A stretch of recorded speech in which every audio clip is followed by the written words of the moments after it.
Hello students, welcome to my English class. This is Sachin Sangwan here, and today we are going to learn a very important poetry of your syllabus, that is A Tiger in the Zoo, composed by Leslie Norris.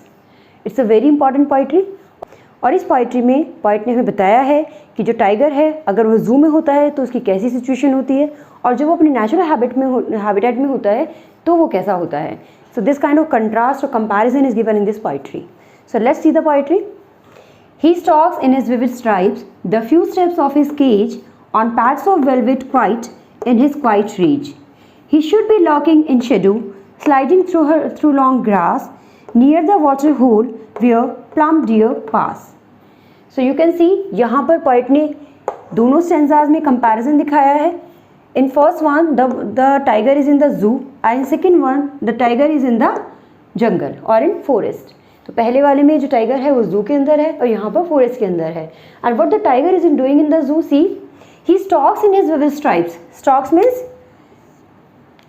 Walking in a proudy and angry way, that is called stalks. Stalk means walking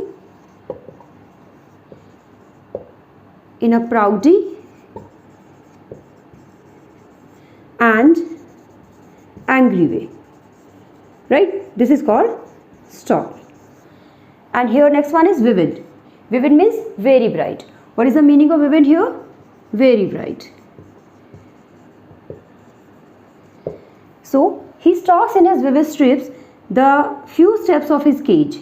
So he is used here for the tiger. How the tiger is moving? Tiger कैसे move कर रहा है? Stalk कर रहा है. Stock कर रहा है, इट मीन्स बहुत प्राउड वे में, एंग्री वे में वो वॉक कर रहा है वहाँ पर पिंजरे के अंदर, केज के अंदर. And in his vivid stripes. Stripes how are, जिसके ऊपर जो उसकी बॉडी पे जो स्ट्राइप्स हैं, जो पट्टियाँ हैं, those are very bright in colour. वो बहुत ब्राइट है कलर में. And the few steps of his cage, as the cage is very small. Cage कैसा है? केज बहुत छोटा सा है. सो फ्यू स्टेप्स जस्ट ही इज टेकिंग, तो कुछ ही स्टेप्स उसमें ले पा रहा है. On pads of velvet quiet in his quiet reach, and he is walking on the pads of velvet quite. अब यहाँ पर velvet किसके लिए यूटिलाइज किया गया है? Velvet is used here for the to show the claws of the tiger here. जो tiger के पंजे हैं, जो claws है, that is compared here with the velvet. तो यहाँ पर टाइगर की जो claws हैं उनको velvet से compare किया गया है. In his quiet rage, and he is quiet as well as in rage. Why he is quiet? Because he is helpless. वो क्वाइट क्यों है? क्योंकि वो हेल्पलेस है. And why he is in rage? Because he is caged, क्योंकि उसको पिंजरे में बंद कर दिया गया है. That's why he is in rage. So both of the opposite qualities are given here, opposite things are given here. I hope this stanza is very clear to you. What is given in this one? A tiger is stalking in the cage. एक जो tiger है वो stock कर रहा है cage में, और उसकी जो बॉडी पे जो स्ट्राइप्स हैं वो बहुत ही ब्राइट हैं कलर में. The few steps of his cage, and कुछ एक स्टेप्स ही वो ले पा रहा है. और उसके जो क्लॉज हैं उनको वेलवेट की तरह सॉफ्ट है, उनको वेलवेट से कंपेयर करा गया है यहाँ पर. और वो बहुत ही गुस्से में है और शांत है. शांत इसलिए है क्योंकि उसको हेल्पलेस है, कुछ कर नहीं सकता. और गुस्से में है क्योंकि उसकी सारी जो फ्रीडम है, लिबर्टी है, दैट हैज़ बीन टेकन, उसे ले ली गई है, और अभी वो कुछ वहाँ पे कर नहीं पा रहा है. That's why he is in rage. Clear? See the next stanza now. Now the tiger is in the jungle और इन द फॉरेस्ट. यहाँ पर जो टाइगर है वो फॉरेस्ट में है. He should be lurking in the shadow. Lurking means waiting secretly. Lurking means waiting secretly. That is called lurking. So what the tiger is doing here? वो wait कर रहा है secretly. That is the nature of the tiger. जो tiger का nature है. And sliding through a long grass. Sliding means moving smoothly. Moving smoothly and quietly. Moving smoothly and quietly. So how the tiger is moving in the forest? वो वहाँ पे कैसे move कर रहा है? वो साइलेंट है, छुपा हुआ है, वेट कर रहा है. किसका? The tiger is waiting for its prey. अपनी प्रे का वो वेट कर रहा है, शिकार का वेट कर रहा है. और यहाँ पे वो स्लाइड कर रहा है slowly through long grass.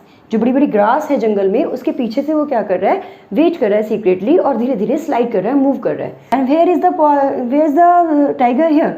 Near the hole. And hole is use here for the small pool, right? Hole is use here for small pool. कहाँ पर अभी? यहाँ पर नियर द वाटर हॉल। अभी जो टाइगर है वो यहाँ कहाँ पर है? वो एक नियर द हॉल, एक छोटे पूल के पास है जहाँ पर वो सीक्रेटली वेट कर रहा है किसका? अपने प्रे का, कि जैसे ही प्रे आएगा वो उस पर अटैक करेगा और उसको अपना खाना मिल जाएगा। Where plump deer pass. Deer you know very well, and plump means fat.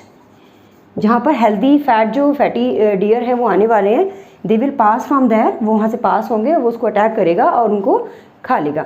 This is the tendency of the tigers, वो अटैक करते हैं और फिर क्या करते हैं? अपना खाना लेते हैं। This is the procedure of the jungle, way of the jungle, and similarly the tiger in the jungle is doing, but here it is helpless. लेकिन जो केज है उसमें तो वो हेल्पलेस है। If someone gave him food only then he can consume, अगर कोई उसको खाना देगा देन ही वो ले सकता है। और उसको जो उसकी अटैक करने की जो उसकी नेचर है वो बिल्कुल यहाँ पे डेमोलिश होती जा रही है, ख़त्म होती जा रही है। So this thing point want to show here. I hope these two stanzas are very clear to you. Now see the literary device.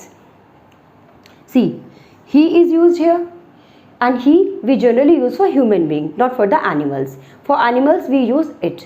जब भी हम ह्यूमन बीइंग की बात करते हैं तो हम ही और शी यूज़ करते हैं, और जब भी हम एनिमल्स की बात करते हैं तो हम इट यूज़ करते हैं। बट यहाँ पे पोएट ने इट यूज़ ना करके ही यूज़ किया है, दैट्स वाई यहाँ पर पर्सनिफिकेशन होगा। Which quality will be here? Personification. So here will be personification, right? Personification will be here.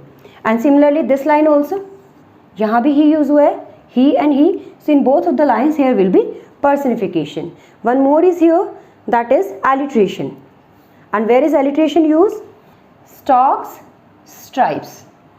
Stalks and stripes. SS is repeated here. That's why here will be alliteration. Repetition of the same sound. In that condition there will be alliteration. जब same sound का repetition होता है तो alliteration होता है.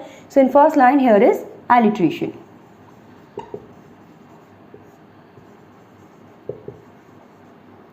Right, alliteration will be here. And one more is here, quiet, rage. Quiet means silent, calm, and rage means that is in anger, गुस्से में होना। तो दोनों जो चीज़ें हैं बिल्कुल opposite एक दूसरे के। And whenever we use the opposite qualities together, there will be what? Oxymoron. So which figures of speech will be here? Oxymoron. So here will be oxymoron. Oxymoron will be here. Clear? I hope the literary devices are very clear to you all, and these two stanzas we have completed in this video. Remaining 3 we will complete in next one. So till then, keep watching, keep learning.